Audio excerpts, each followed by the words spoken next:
देखिए, जो चीन और हिंदुस्तान के बीच में है, जो तनातनी चल रही है, जिसका नतीजा है कि हमारे 20 वीर जवान शहीद हुए थे। और जो खबरें मिल रही हैं उसके हिसाब से चीन सैनिक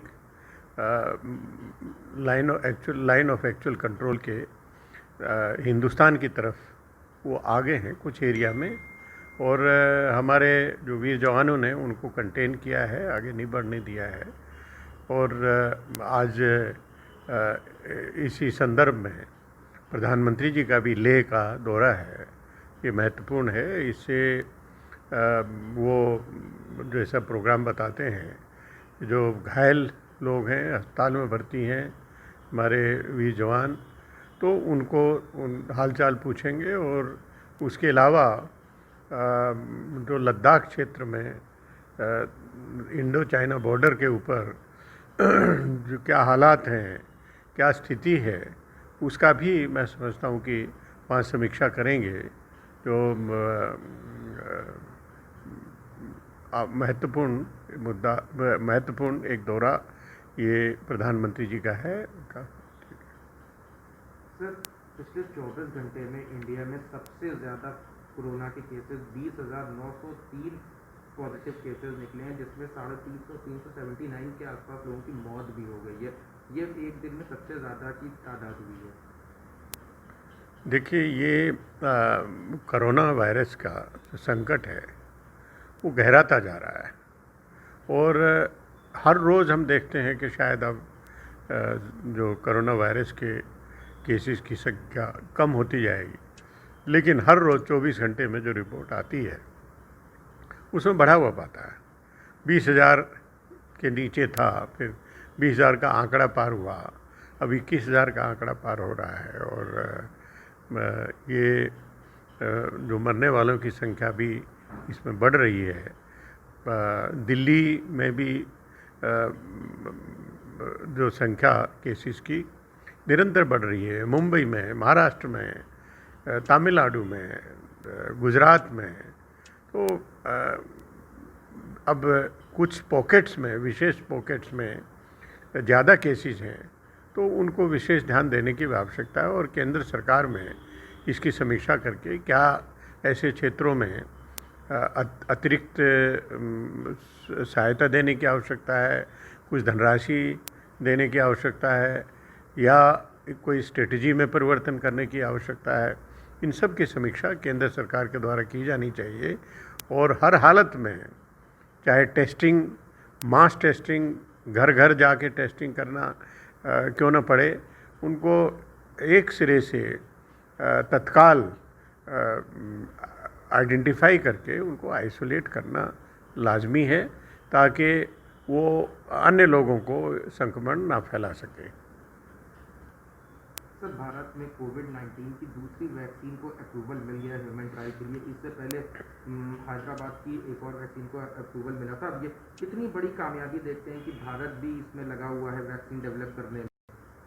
देखिए, जो कोरोना वायरस है वो नया वायरस है, और उसका क्या दवा होगी उसका किसी को नहीं मालूम है। वैक्सीन भी नहीं है। वो पूरी दुनिया भर के हर देश में, लगभग हर देश में इसकी कोशिश कर रहे हैं कि हमारे वैज्ञानिक लगे हैं कि वो इसका वैक्सीन डेवलप किया जाए। और हिंदुस्तान में दूसरी, पहले एक को परमिशन दी थी जो ट्रायल के लिए, और अब दूसरी कंपनी को भी ट्रायल के लिए दिया है, परमिशन दी है। तो एक बहुत बड़ी सफलता हमारे हिंदुस्तान के वैज्ञानिकों के द्वारा की गई है। और हमें पूरी उम्मीद है कि ये वैक्सीन जो डेवलप किया है, ट्रायल के बाद वो इस्तेमाल करने के योग्य पाया जाएगा, और एक बहुत बड़ी राहत होगी। और जैसे कि प्रधानमंत्री जी ने खुद भी कहा है, ये वैक्सीन सफलता रूप जब प्रयोग होने लगेगा, तो सबसे पहले जो हमारे फ्रंट लाइन वॉरियर्स हैं, जो पूरा मोर्चा संभाले हुए हैं, जिसमें डॉक्टर्स हैं, नर्सिस हैं, स्टाफ हैं, सफाई कर्मी हैं, पुलिसकर्मी हैं, और जो आवश्यक सेवाओं को मैन कर रहे हैं वो हैं, उनको सबसे पहले वैक्सीन लगाया जाएगा, ताकि वो सुरक्षित रहें और बिना किसी भय और डर के वो अपने इस कोरोना वायरस से लड़ाई में लगे रहें। सर, कल मध्य प्रदेश में कैबिनेट फॉर्म हो जाने के बाद ज्योतिरादित्य सिंधिया ये कहते नजर आए कि टाइगर अभी जिंदा है, जब उनके मंत्रियों को कैबिनेट में शामिल कर लिया गया। देखिए, जो मध्य प्रदेश में कैबिनेट का एक्सपेंशन हुआ और ये देश के इतिहास में पहली बार है, एक दो नहीं 14 मिनिस्टर जिन्होंने शपथ ली है वो एमएलए नहीं है, उनको उपचुनाव में जाना है, उपचुनाव में जाना पड़ेगा।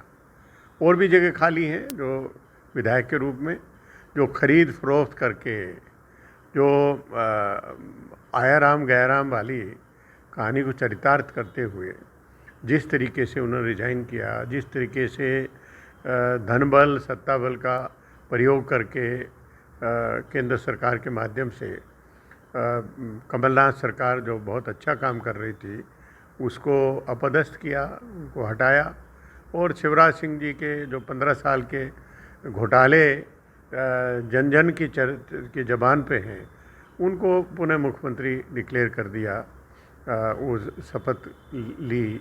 और इससे एक चीज़ बहुत साबित है, लोगों का विश्वास अब ये हो गया है कि हर भारतीय जनता पार्टी वो संविधान में विश्वास नहीं रखती, वो प्रजातंत्र में विश्वास नहीं करती, वो जोड़ तोड़ खरीद फरोख्त के माध्यम से ही केवल उनका मूल मंत्र यही है कि जैसे तैसे करके राजनीतिक सत्ता अपने हाथ में रहनी चाहिए, बाकी सब कुछ नहीं। देखिए, कानपुर से बहुत दुखद समाचार मिला है। जिन जाबाज पुलिस फोर्स के लोगों के ऊपर प्रदेश को सुरक्षा प्रदान करने की जिम्मेवारी है, वही आज शहीद हो गए। 8 लोगों की उस इनकाउंटर में मौत हुई है। हमारी श्रद्धांजलि है उनके प्रति, और